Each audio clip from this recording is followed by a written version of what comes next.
Now, let's turn to Benjamin Baker for a look at Adventist history.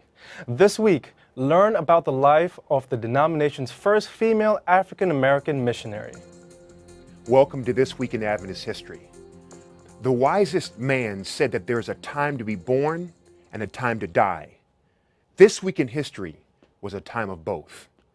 On March 2 in 1887, John Lewis Schuler was born near Des Moines, Iowa. Schuler began to preach when he was 18 years old and did it for the next 7 decades, winning many thousands to Jesus. He was also a great teacher, training generations of ministers in effective evangelism at the Adventist Seminary. He died at 97. The next day, but 19 years earlier, in 1868, Hannah More died. One of the tragic stories in our history, More was led to Adventism through literature while a missionary in Liberia. Despite some 20 years in the mission field, More lost her position because of her new beliefs and returned to the U.S. In Battle Creek, More was without friends and support, yet the Adventists did little to help her. She died at 59 from heart failure.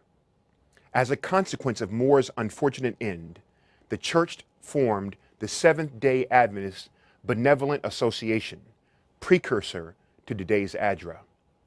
Anna Knight was born on March 4 in 1874 in southern Mississippi.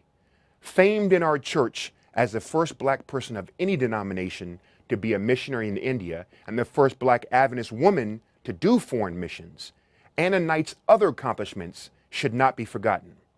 For well over half a century, she was an activist for better schooling and medical care for underprivileged black children.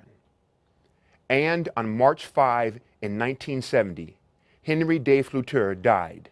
A native of Holland, de Flutter was a musician evangelist, directing music for scores of evangelistic programs and writing over 200 hymns, among them classics like Ride On King Jesus, Hail Him the King of Glory, and Over Yonder.